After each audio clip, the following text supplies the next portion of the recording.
Hello everyone, my name is Rodríguez. I'm an international business student at the Universidad del Istmo, and this is my journey in Germany, Muenster.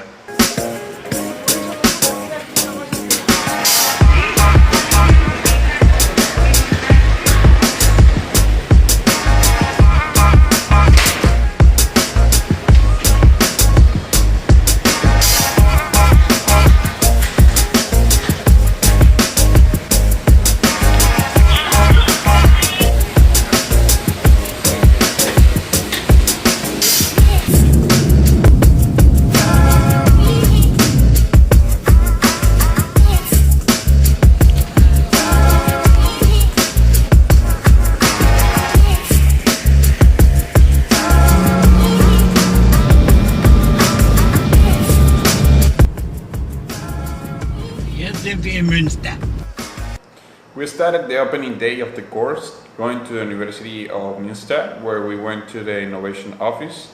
There, Mr. Bao's program director, Sergio coordinator, and Laura coordinator too, explained to us about the Lasin program, as well as its teaching methodology and the different projects that exist at the local level. Once we saw the presentation of the Lasin program, we went from the theoretical to the practical part, where they immediately took us to visit the infrastructure of the University of Muenster, which by the way has a Baroque style. Then we went to the auditorium and the botanical garden.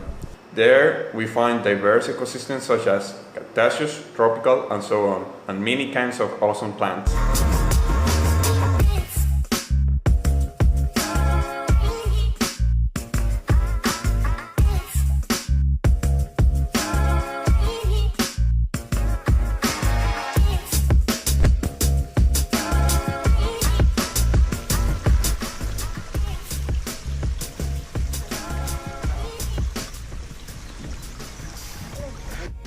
For this day, we went to a bioenergy park, which is located in the city of Saarbrück, in the north of Münsterland.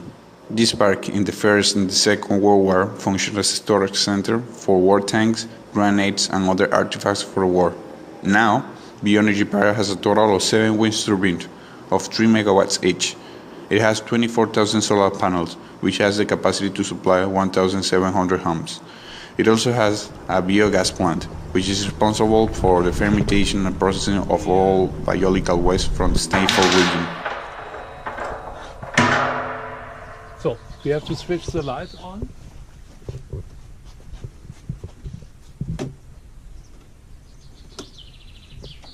This is a magnificent place that represents high-level technology, commitment of the municipal government and citizens to the environment, improvement of quality and lifestyle of the citizens. This is why the Bioenergy Park is a technological environment that certified that Muenster is an example of smart city and an awesome place to do social innovation.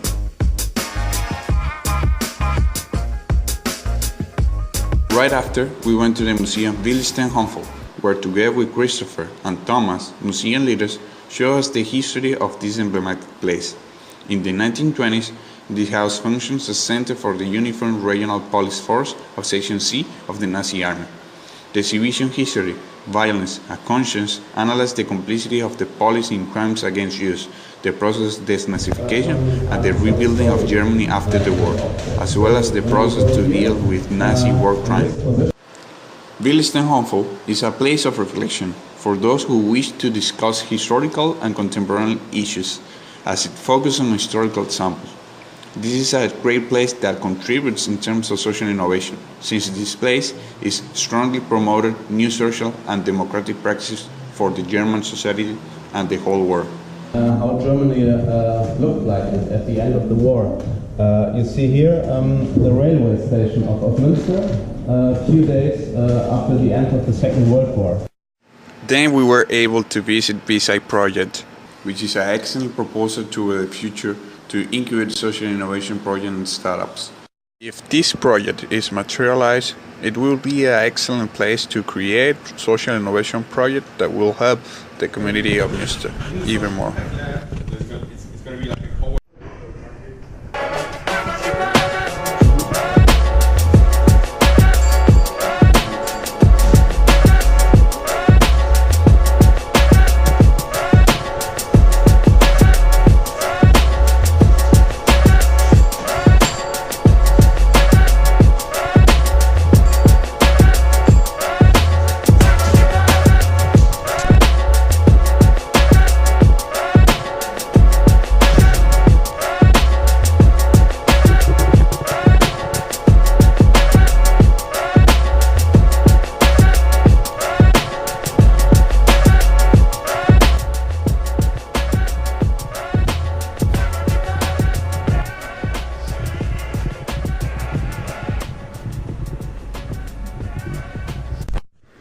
In the morning of my last day, I had the great opportunity to go to the tunnel in Muenster, which was a concentration camp set aside during the World War II, designated to elaborate guns for the war. It is really impressive to imagine that in that tunnel were many people that used to work with almost no light. Without a doubt, it is a place that invites a moment of reflection. I would like to emphasize that this place was discovered by the citizen, which denotes the high level of social innovation and engagement of the people. In addition, this is another example of citizen science in Germany, knowing that citizen science is the participation in research and discovery of new scientific knowledge. Railway tracks, they had trains for transporting the weapons out of the tunnel. Then we went to El Leonardo campus, where we found an excellent proposal of green gardens, where fruits, plants, and spices are grown.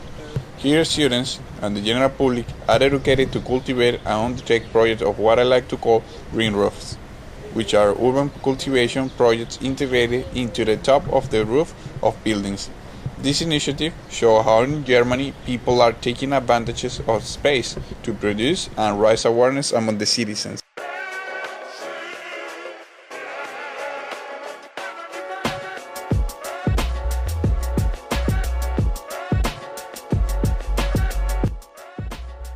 After going to Leonardo campus, we went to an innovative Catholic church, which inside has offices and places dedicated to development of startups. From my point of view, this is a fact that demonstrates the commitment of German population for development and innovation. Right after, we went to the Technology Park, which is a compendium institution of technology branch. The Technology Park is a center per excellence to support the growth of companies oriented on this field. The companies that are currently in the Technology Park focus on life science, nanotechnology, information technology, and communication. With more than 10,000 meters of innovation space and more than 60 companies, the Technology Park is a city focused on the generation of R&D. Without a doubt, it is an example of commitment and organization.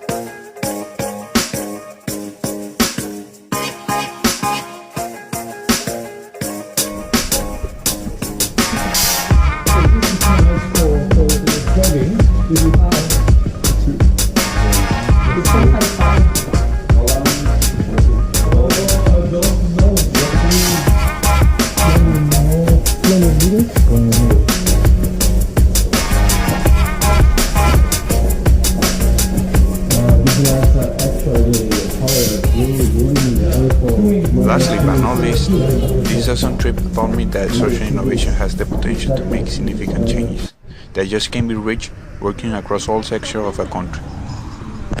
In that way, people are capable of implementing meaningful solutions that can be change our social condition, from social financing and service delivery, providing improved outcomes in every social level. Not just Muenster, every single state of Germany, it is an important example of social innovation and engagement from every sector of the country, which must be a case of study for all Latin American countries. To conclude, I would like to take some time to thank to the University of Muenster and the Lasin project. Thanks to Mr. Baus, Sergio and Laura for being so attentive to us and a fundamental part in the acquisition of new knowledge that will help us to be a factor of change in our society. Thank you, Muenster, and until next time.